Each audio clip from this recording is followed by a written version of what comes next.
Welcome to True Wellness with Dr. D, the podcast where we explore what it takes to live with vitality, balance, and purpose. I am Dr. D, and each week I'll bring you powerful tools, inspiring stories, and expert insights to help you thrive in every area of your life. From health and wellness to mindset and navigating life's challenges, this podcast is your guide to creating a life of true well-being. Be sure to check the show notes and grab your free copy of the True Wellness Checklist so you can get started on your journey to true wellness right away. Now, let's get started. Hello, everybody. Let me ask you a question.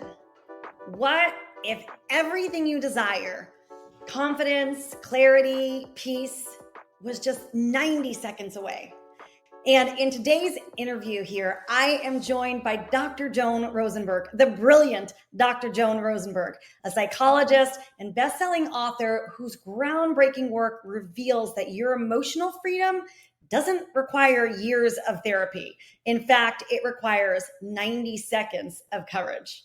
So she's here to flip the script on what we've been taught about pain, discomfort, resilience, and show you how leaning into just eight core emotions can unlock a life that you truly love. So if you've ever felt hijacked by your feelings or stuck in the same emotional loop, this episode is your reset.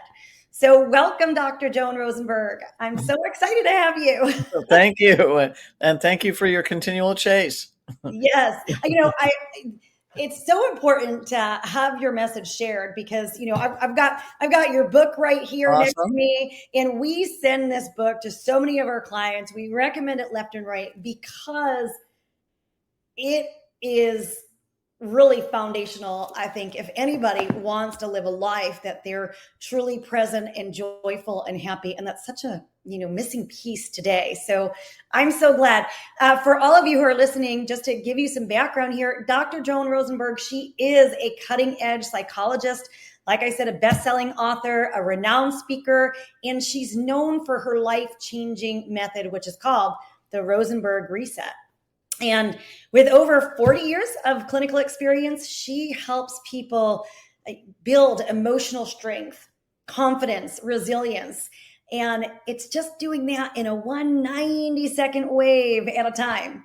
Her TEDx talk, her book, 90 Seconds to a Life You Love, and appearances on major media have helped thousands transform their relationship with their emotions and take back control of their life. So this is where we're going today, Dr. Joan, and I cannot wait. Awesome. Well, I will follow your lead. Go for it. Well, okay. So first of all, 90 seconds to a life we love. Most people are like, 90 seconds to a life I love. How is that even feasible, right? We've got all these things that are going on in our lives, all these distractions, all these upsets. We all come with our own baggage and trauma. How did you get to a place where that can be changed in 90 seconds? Well, let me back it up a little bit before I came to the 90 seconds, because the 90 seconds I will always attribute to Dr. Joe Bolte Taylor. Okay. So for me, it was recognizing that I was recognizing certain patterns in the way people were leading their lives, okay, or not leading their lives and feeling like their lives were leading them. Mm. And the first part of it had to do with recognizing people who were, if you will, leaning into avoidance, Mm-hmm. and letting avoidance be their avoidance and delay and disconnect and distract be their primary mode of operating in the world, as opposed to those who leaned into awareness. Yes. and let their level of awareness and more conscious choices or more conscious decision making be part of what they were doing. So the first was to notice the pattern between awareness and avoidance. Then the second for me was being aware that as much as our thinking could get in the way, or the certain thoughts that we held could get in the way, or beliefs or attitudes, that what I found is that people's difficulty or one's difficulty with unpleasant feelings seem to get in the way more. Mm. And what I consistently found, and to your point, were that there were roughly 8 unpleasant feelings that consistently came up, and those were the ones that I identified. And then it was the 90 seconds. So what I was trying to do as a psychologist was to ultimately was to help people lean into these unpleasant feelings, but they had to choose into awareness as opposed to anything that led to avoidance and distraction, Yes. and then be aware that they had to notice which of the 8 or as many of the 8 kind of got in the way, so that they could start to, what I would call at that point, was to ride the wave. Mm. But what I wasn't understanding completely is what it is that I was asking them to ride the wave of. In Okay. my mind, it was unpleasant feeling. It Mm. turns out it was bodily sensation, and then it was the thing that would help them lean into that unpleasant bodily sensation the most, that had to do with the feelings, was finding out that it would only last 90 seconds. Yeah, I love that. I love that. And it goes, we always talk about how the body stores trauma. So, if we're just suppressing, then it stays stuck within us. Right, right, right, The body keeps score. That's another good book, right? right. Yep. Let's talk about these 8 emotions. So, what are those 8 emotions and why are there only 8? Well, a couple things around this. Think about when, if you were described that you got hurt by something, Mm-hmm. or someone hurt you, or the whatever. Think Yes. about the kind of feelings you would describe: sadness, maybe embarrassment, Mm-hmm. Disappointment. disappointment, anger, right? Frustration. Mm-hmm. Well, there's what, 4 or 5 already, Yes. right? People don't like to feel vulnerable, so that was another one, Oh, that's a big one. Hmm. right? Shame is another one. Yes. So what I was listening for were the ones that were the most commonly felt. So it's think of the ones that I've chosen, and I'll go over all 8 again. The ones that I've chosen are what I would call the most common spontaneous reactions that we have to things not turning out the way we want or the way we believe they need to turn out. So what are they? They're sadness, shame, helplessness, Hmm. anger, Hmm. vulnerability, embarrassment, disappointment, and frustration. Yes. Those are the 8. And again, because they're the most common everyday feelings that come up. Okay. So, Now, yeah, I mean, just think of anybody, again, this idea of getting hurt, that's typically what it looks like. yeah, eventually it all kind of boils down to those different emotions, doesn't it? Yep. Yep. And what would you say happens to most of us when those emotion comes up, right? What do we like as human beings, what do you see as that normal typical human response? Well, again, somebody's either there. We only have 2 ways to go. We can either avoid or we can be aware, Yes. right? So, by and large, people probably avoid.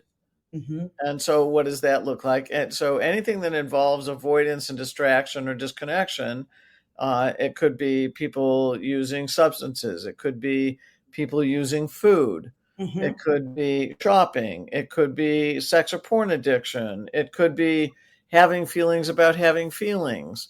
It could be, so there's, I think, identified like 35 different ways that people will disconnect or distract. Some Yeah. of the ones I just named are the biggest ones, Hmm. but that, so that people will do that, and simply avoid. But the challenge is it just leads to a pathway in my mind that ultimately decreases confidence, increases vulnerability, increases a sense of helplessness, Hmm. and less control, and then ultimately anxiety and things much worse. That in the book I reference as, if they keep on doing it and it happens probably over years, then it leads to what I call soulful depression. Yeah. Yeah, it's like a spiraling vortex, right? The more Yeah. it's the old saying, it's like what you resist persists. And I'll Yes. probably Yep. add on and gets worse, right? Yeah. Yes. Definitely. So, but you talk about how it's 90 seconds of like this intense emotion and feeling it in your body, but so many people are like, well, hold on a second. Sometimes it feels like hours, days, or years. Wait, what's happening? What's the deal? So let me deal with the premise of the 90 seconds so that people fully understand that first. So understand that one of the questions I was trying to address as I kind of began my career ultimately was to understand what made it so difficult for people to deal with unpleasant feelings.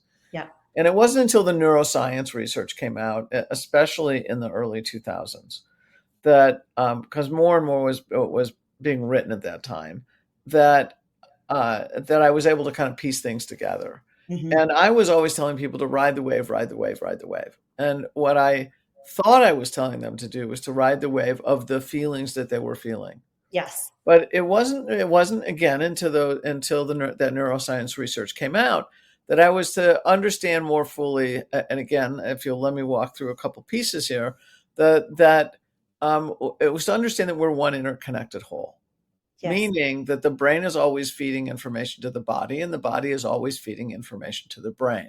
Absolutely. So that's the first thing to keep in mind. The second is to understand that when any of us feel, most of us come to know what we're feeling emotionally through bodily sensation. So, Right. for instance, if I were embarrassed, you would probably see my face turn red, Mhm. and that would be a signal to you that I was maybe embarrassed. But I would be feeling the heat in my face from that blood rushing to my face, and Yes. that heat in my face would be my signal of my bodily sensation for embarrassment. And or we can think about I have it's a client that when she gets angry, her arms get hot. When another one that when she gets angry, she feels like the hair on the back of her neck stands up. Sure. Or somebody else with a tight jaw. So those are all bodily signals, if you will, or Yes. bodily sensations. So what I began to understand is that in order for people to kind of ride the wave of feeling, they had to ride bodily sensations. Mm, And then Dr. Jill Bolte Taylor, who wrote a book called My Stroke of Insight, wrote in that book and described how when a feeling gets fired, there's a rush of biochemicals into the bloodstream that activate the bodily sensations I'm talking about, yes. and that those same biochemicals rush out of the bloodstream, or I'm sorry, flush out of the bloodstream. So we have a rush into the bloodstream and then a flush out of the bloodstream in roughly an upper limit of 90 seconds. So then what I was able to do is to turn to clients and say, look, we're talking about riding one or more waves of bodily sensations Hmm. of the feeling basically that you're experiencing. Yeah. So that was that. So how does it work? We have, think of it as the emotional equivalent of a stub toe. When we stub our toe or we hit our elbow against something, what's our first reaction? Our first reaction is to kind of grab it, right? Yes. If we hold on to it long enough, less than 90 seconds, probably the pain starts to subside, That's true. and then we go on and deal with our day. Yes. And so the same thing happens emotionally. We have a reaction to something, and if we allow ourselves to ride the wave of it and stay present to the feeling, now I'm talking about Hmm. the emotional side of it, not the physical side of it, Yes. then then what we're able to do is to start to make sense and gain meaning from whatever we're going through. Okay. And that's part of it. The and for those who start to feel no, it lasts hours or days. So there's a couple caveats to this. If somebody has experienced a trauma, Hmm. trauma encodes in the brain differently. Yes. So that's going to feel like it lasts longer than 90 seconds. But Right. the reality is that what kicks it kicks it forward as if it's going on for hours or weeks or whatever it might be, hours, days, weeks, is that we are more often than not repeating the memory, or we're repeating the thought, or we're repeating the experience. So Mm. what it does is it brings everything along with it, including the feelings, and now it starts to feel like it's lasting hours and days as opposed to just the 90 seconds. We're just keeping We're recycling just recycling it in one way or another, and suppressing it, it. trying to Hmm. suppress the thought, does the same thing. It's Yeah. paradoxical, Yes. and what ends up happening is that the more, what to your point, what we resist persists. The more we try to suppress it, you can't not know what you know. Right. Can't pretend. And so, my thing is, the example is, if I ask you to not think of a zebra that has green and purple stripes, It's it's impossible. impossible. You have to think about it to try not to think about Yes. it. And Yes. so anytime you try to suppress something and go, well, I'm just not going to think about it, you're actually thinking about it that much more. Yeah. That makes a lot of sense. Now you're just pulling it right back up. And that's kind of, I always say, I like affirmations. They're positive, but sometimes like just repeating affirmations isn't something that's going to actually change the trajectory of your life, right? It's a lot more than that. Stay with us. We'll be right back. Hey, this is Dr. D. I just wanted to remind you that you can get started on your true wellness journey. Go ahead and check the show notes and grab a link to the True Wellness Checklist. Now, let's get back to the episode.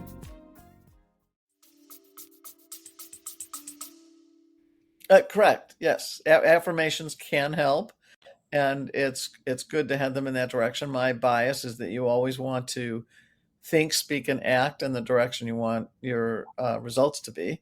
Yes. So that's a good thing, but you have to take action alongside of whatever the thinking is. Yes.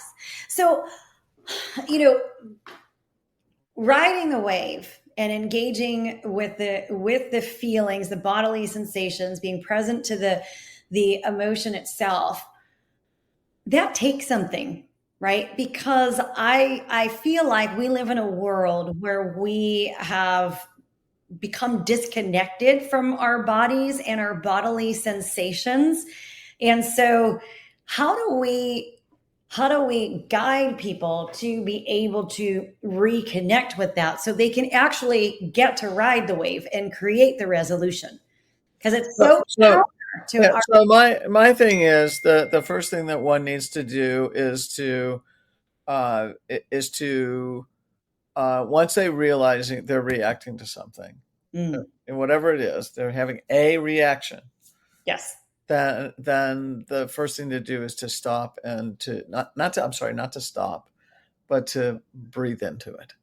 Mm, So it's like, I just got off the phone, and it was a not so great phone call with somebody I'm in conflict with, and now I'm upset, I'm angry, I'm whatever. It's like, notice it. Just don't try to not notice it. Notice it. Be right where you are mhm. with whatever you're experiencing, and breathe right into it. Yes.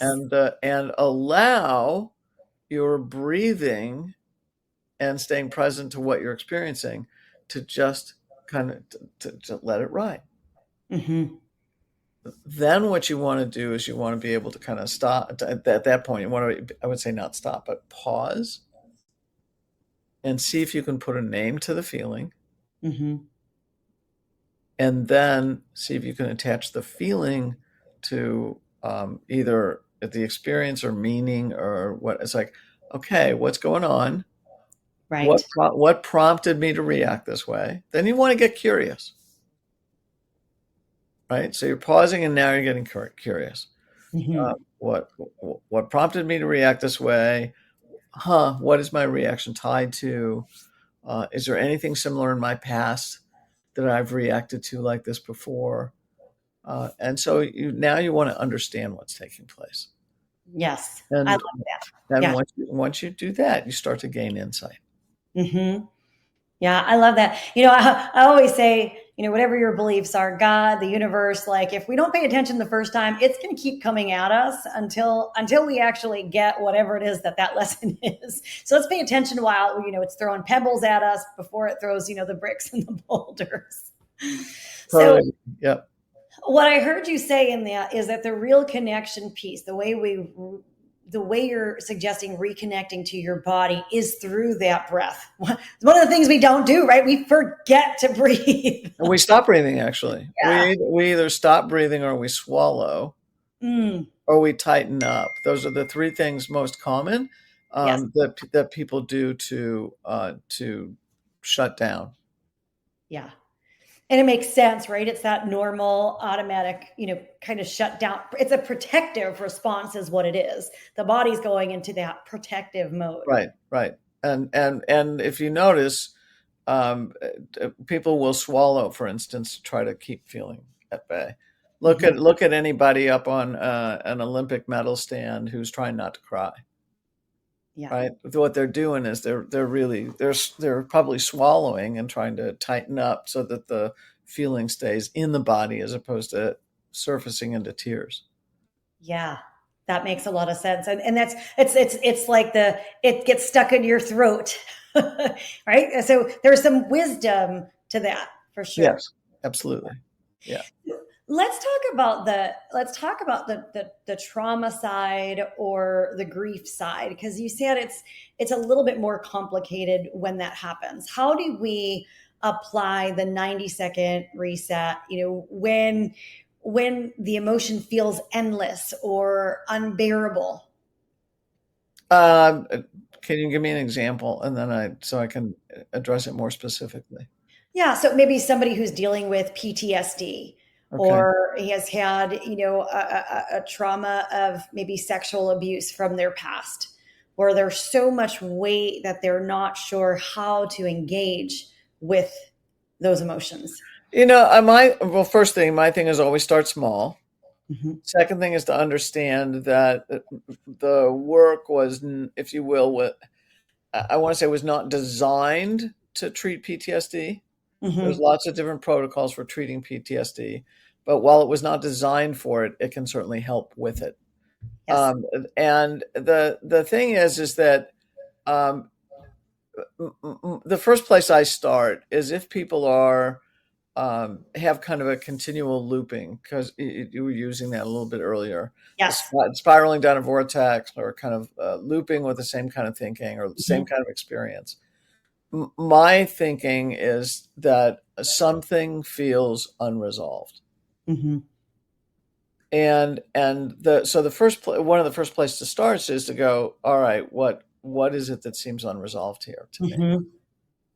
And that may be a couple different threads, if you will, and each of those threads is going to lead down to probably a set of experiences or variety of experiences that the person's had.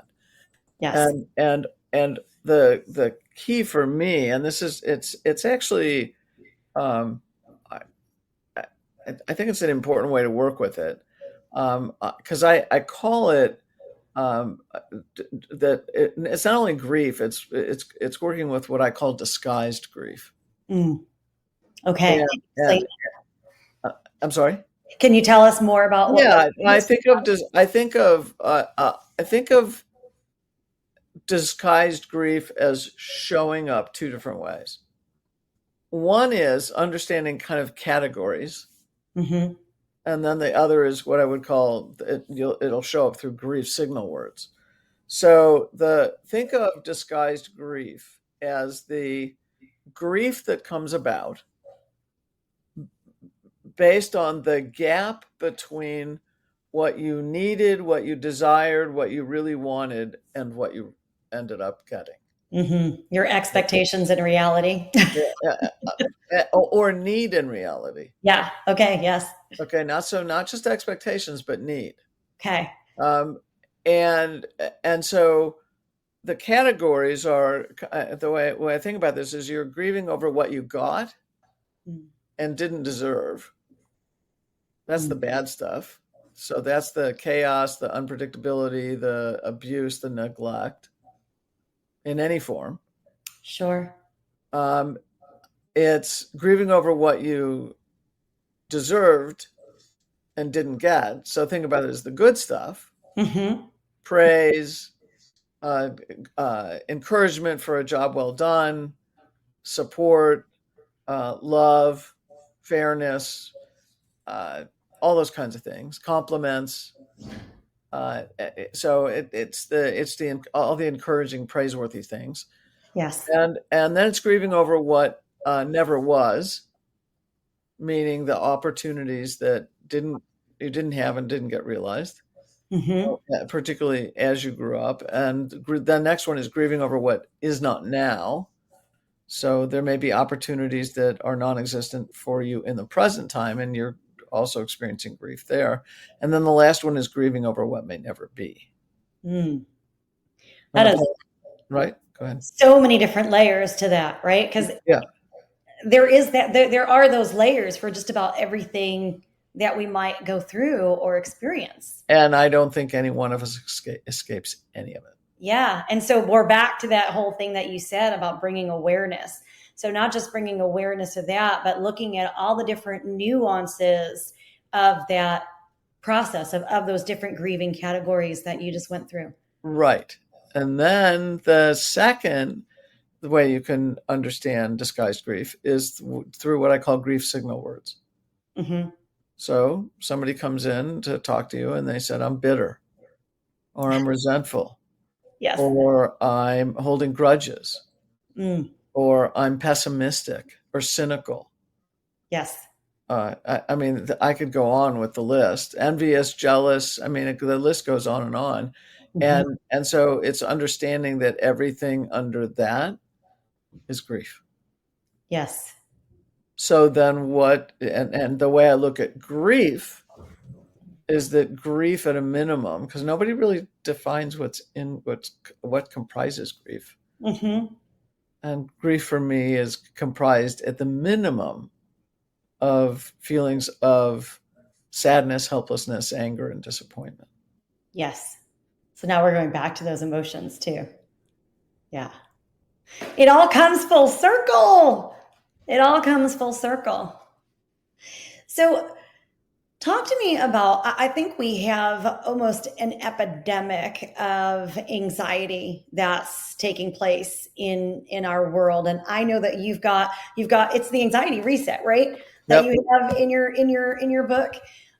Talk to me a little bit about that, because I am sure that we've got people who are listening who are stuck in a cycle of anxiety. So complicated. So here's the thing. I tend to think of the words fear and anxiety as being overused and misused. Mm-hmm. Sure. So if you walk with me for a moment, the psychology generally looks at fear as danger in the moment right now. Yes. So if you are not in danger in the moment right now and you consistently use the word fear, I'm fearful of, or I'm right, then I would suggest that you're using the wrong word. Mm-hmm. And if you use fear, you just activate it within yourself. Yes. Right? So choosing words carefully is important, because they kind of have their own frequency. And if you choose certain words, you just kind of live at that frequency. Yes, you do. So then the next most obvious one to choose would be anxiety. Mm-hmm. And how does psychology look at anxiety? Psychology looks at anxiety as kind of the diffuse concern, or they would say the diffuse apprehension, diffuse concern about some bad event happening in the future. Mm-hmm. Okay, that makes sense. But here's the catch. If I were to ask, and I've done this many times, if I were to ask 10 people in a room what anxiety meant to them, the most typical response I get is 8 out of 10 at least will express different things. I'm sure. Yeah. Mm-hmm. So anxiety as a concept to me is way too vague. Sure. So it's of no use to me And so then what I want to know is, what is somebody really experiencing? Right. So anxiety, most typically, the first place to go then is to so I don't want people to use the word anxiety either. I don't Yeah. want you to say I'm anxious about, because people will go, well, I have fearful of public speaking. No, you're not fearful of it. Well, I'm anxious about doing it. Well, no, it's not that either. Yes. It's actually that you feel vulnerable. Yes. Yes. So what's vulnerability? Vulnerability is the thought, feeling, or sense I could get hurt. Yeah. Right? And if somebody gets hurt, which is sort of where we started, what does hurt look like?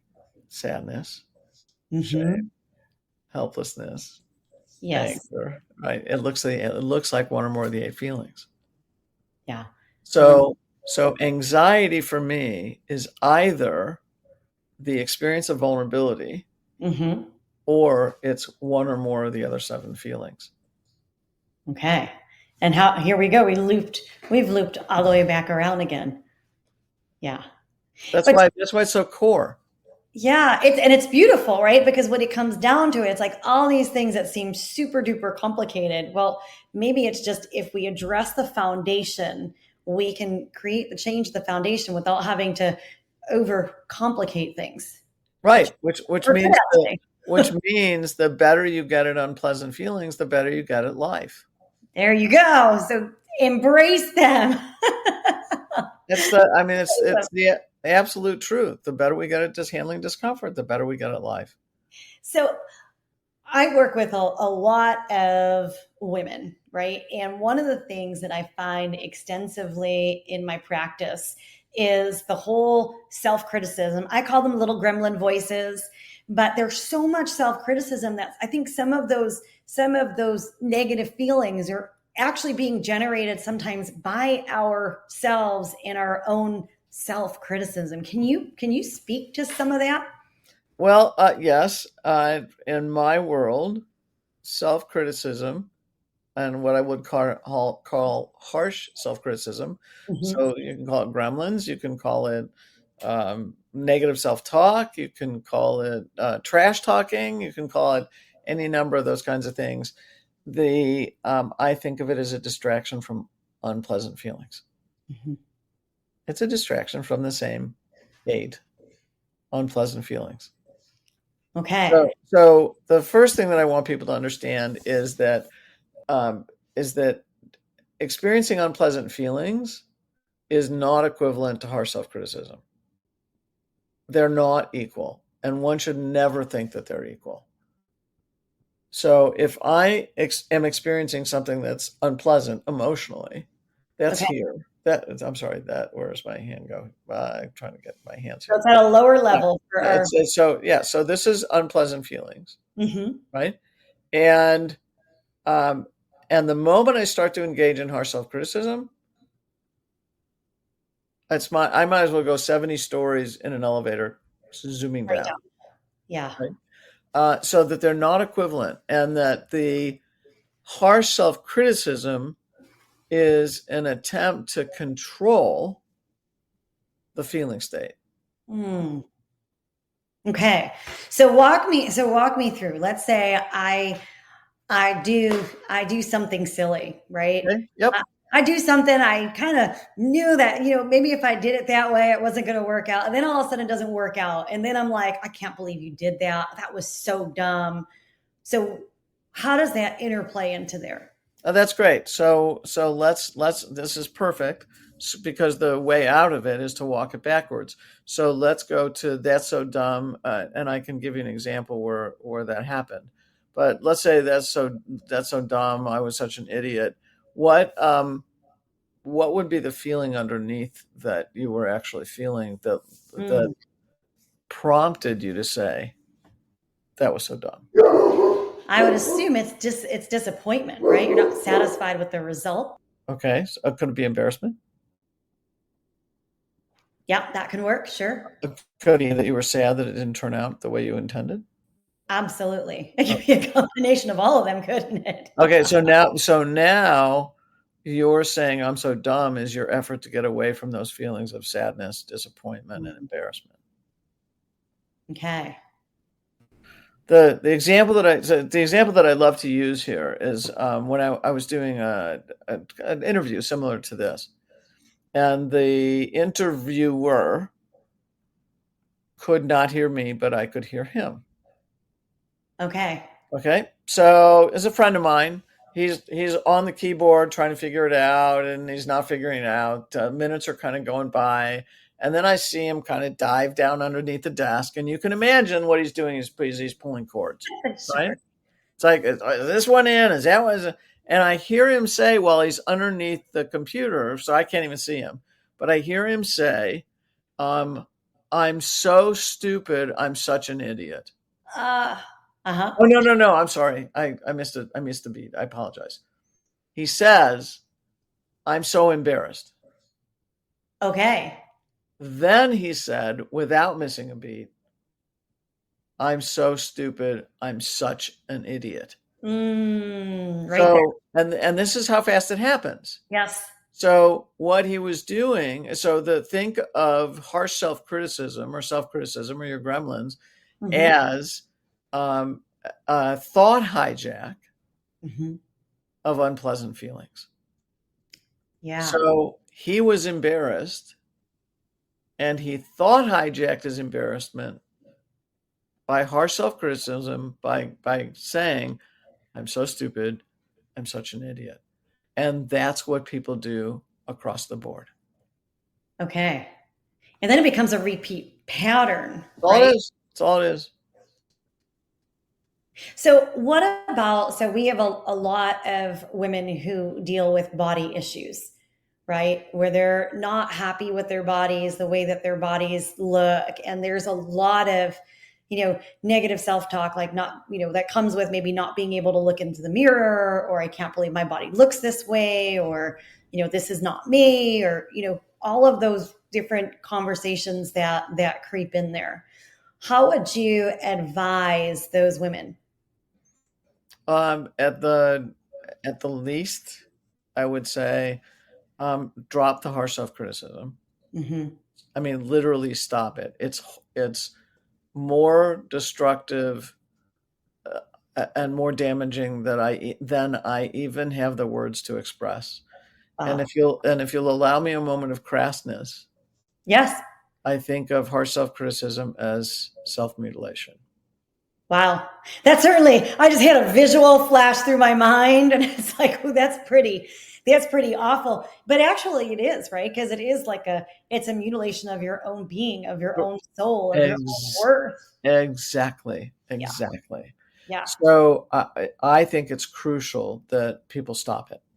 So how do they stop it? So then if they're going to look in the mirror, then they go, I'm disappointed where I see my body, or I'm disappointed at how I see where my body is right now. Which is very different than you're gross, right? Exactly. Exactly. Or I'm embarrassed. I wish I looked differently. Yes. Yes. But now there's a little bit of softness and self-compassion. And hopefully, if it's possible, it can turn into motivation for something else. Yeah, that's beautiful. So let's talk about that motivation piece. So when we're stuck in the space of I'm gonna go I'm gross, right?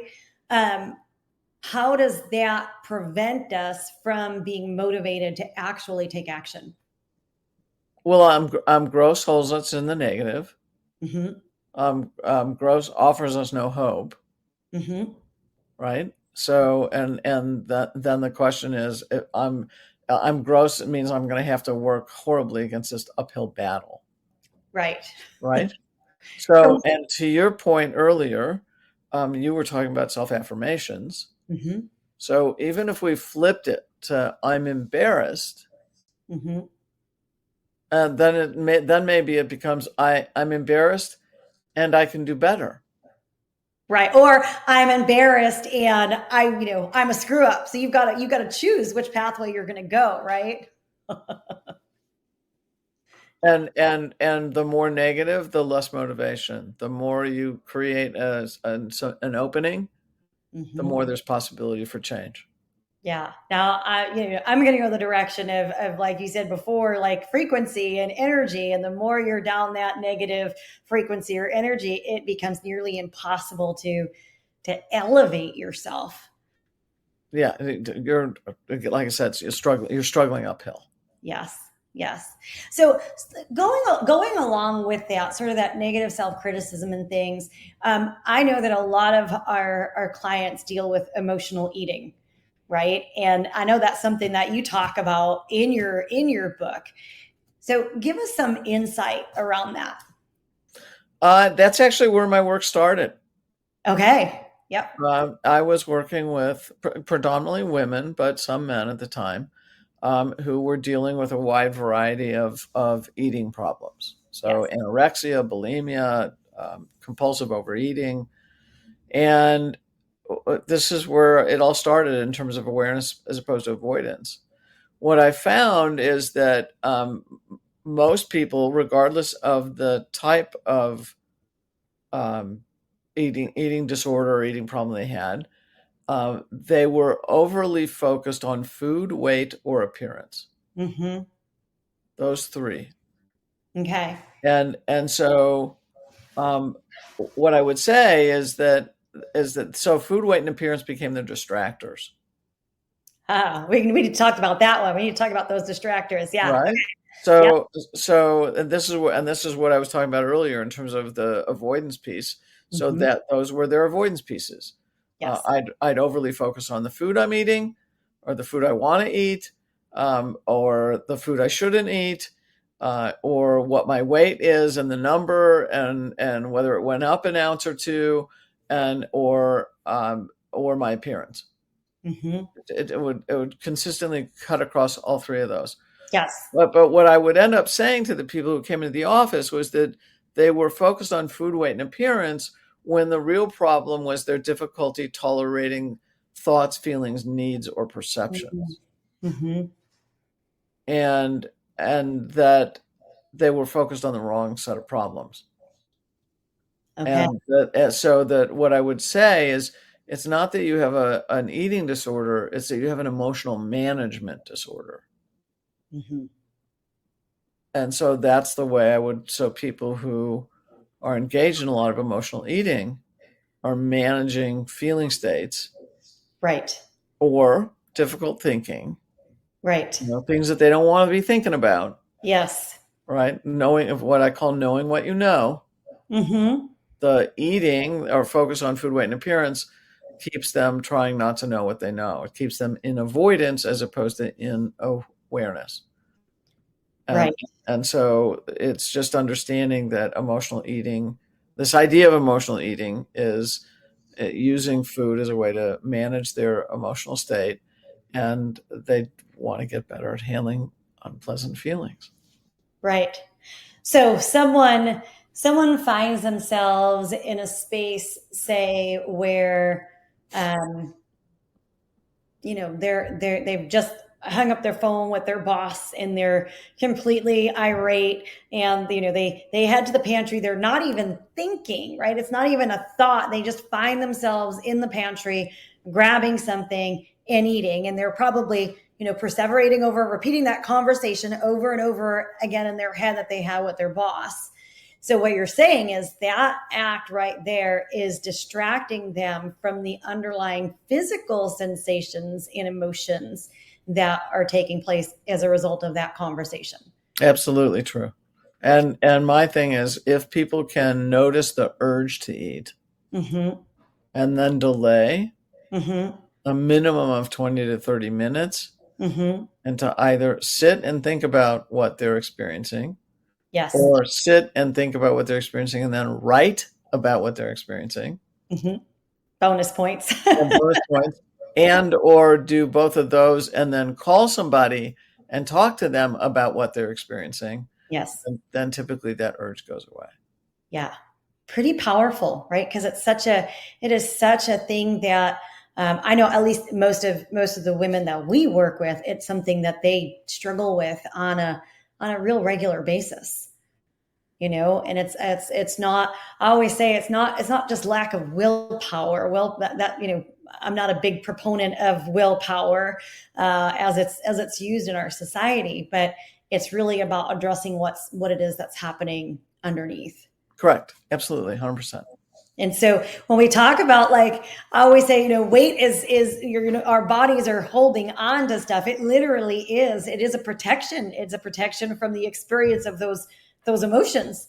So we're going to release the weight. We've got to actually dive into those emotions to experience it. Do I have that right by you? Yep. That I would go. Yes. Yeah. They need to.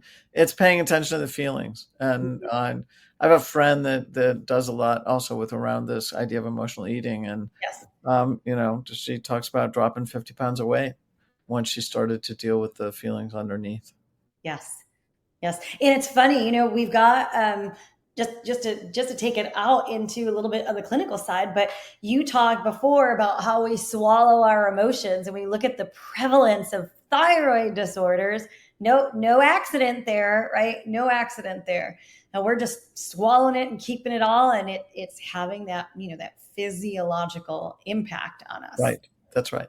Yeah. That's right. And I have a colleague that would talk about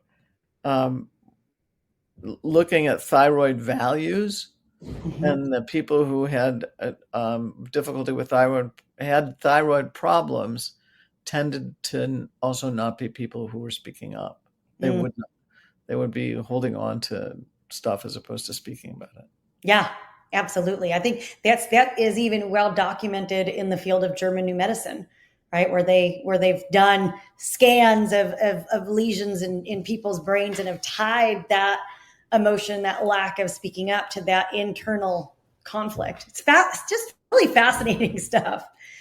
So how do we make this a little bit more concrete for our listeners, right? Like, how can they begin to implement this stuff into their lives? What are your, number one, I want them to read your book, because I think everybody needs to read this book to really understand, because I think the world would be a different place Thank if you. we did. And so that's why I'm such a strong, proponent of your work. But what should they do to start getting on to this pathway? Well, thank you first for your belief in what I'm doing and your support for it. The first thing that I would say is that they have to notice where they are in terms of leaning into awareness as opposed to leaning into avoidance. Do they tend to be avoiders? And do they tend to do things to try to ignore, shut down, distract, or disconnect from their feelings? Yes. Then the first thing that I want them to do is to shift and see if they can become people that stay present to what they're dealing with as opposed to trying to avoid it. Yes. That would be the absolute first step. So and use an affirmation. I used to be up until now I was an avoider. Now I'm a person who's into total awareness of what's happening for me. I Right? love that. I know we're running short on time here, but there's one thing I think we must touch on, because we brought it up here. We talked a little bit about it in the beginning, but you said paying attention to the distraction. And I feel like, this is part of my TEDx talk and all that too. I feel like that is a major issue in our world today. We've got such easy access to mindlessly distract ourselves, and we're conditioned, like scrolling on that cell phone is that dopamine hit after dopamine hit, and it feels good, even though we're like in trance. Right. How do we break free from distraction? Well, I think the first thing is notice what you get lost in. Yeah. Right. And if there are patterns that your behaviors and or patterns of behavior that you can be aware of, that you engage in. So whether it's staying hours on screens, whether it's staying hours shopping, right, et cetera, et cetera, et cetera, is just notice what pulls your time and attention. And that's going to start to help you notice whether you're distracting or you're paying attention to what's really going on. Yeah. And most people know. Yes, they do. So Even me sometimes I grab my phone and I'm like, what am I scrolling for? He has a business. You got to be on social media. And then I'm like, wait, what am I still doing here? Get off. Right. So that would be the first thing. The second would be to, once they're aware that once they've allowed themselves to stay more present in terms of leaning into awareness, or choosing awareness, if you will, as a path, then it's to allow themselves to experience the feeling. So it's understanding that you're going to ride one or more waves of, in this case, bodily sensation waves, in an effort to actually stay present to the feeling. So that's what I want you to do. And the third, since we've talked about it, there would be other things I would say, but since we talked about it, the third is end harsh self-criticism. Yes. Notice, same thing, notice the pattern when you do that. And what you want to do is you want to simply reverse course and to stop and say, what was going on for me right before I started to beat myself up. And I want to go back to whatever those feelings were, because that's where the essence is. And same thing, then pause, try to get a sense of what it's connected to and what it means to you that you're doing that. Yeah, I love that. I know for me personally, there are times when I'll find myself I'm just not myself. I'm like, what is that? And I've got to go back and be like, okay, what happened? Where did I stop? What is it that occurred that kind of threw me off kilter, and have to start to process through what happened, why it happened, what maybe I was feeling that I kind of disregarded in that moment. So, right. Awesome. Dr. Rosenberg, I'm blessed to have you here sharing all of your wisdom with us today. Share with us a little bit how people can find out more about your work. We'll have all your links in the show notes, so everyone can go to the show notes and click on them. But in case someone doesn't have access, can you share with us how they can find you, how they can learn more about your work? And of course, everyone needs to grab a copy of 90 Seconds to a Life You Love. They can go to my website, drjoanrosenberg.com. It needs a couple updating elements to it. So what I would say is, if you want to contact me, actually DM me through Instagram. Perfect. Also Dr. Joan Rosenberg. Most of the handles everywhere, whether it's LinkedIn or the others, is Dr. Joan Rosenberg. And that's probably the easiest way to contact me. Anything else I should be adding in there? We'll get everything in the show notes so everyone can go ahead and get it. But thank you for the work that you do, for the difference that you make, and for the contribution that you're making to people's lives. How awesome is it that we could just spend, the last almost hour here together, and people can walk away with a completely new perspective and opportunity for joy and happiness. So thank you for making that possible. And thank you for making it possible to expand the knowledge and expand the opportunity for everybody. Awesome. Thank you so much. This is Dr. D, reminding you to tune into your body, connect with what matters, and embrace the journey to true wellness. If you enjoyed today's episode, be sure to subscribe, leave a review, and share it with someone who's ready to redefine their health. Be sure to grab a copy of the True Wellness Checklist right in the show notes. Let's keep redefining wellness and empowering change together. See you for the next episode.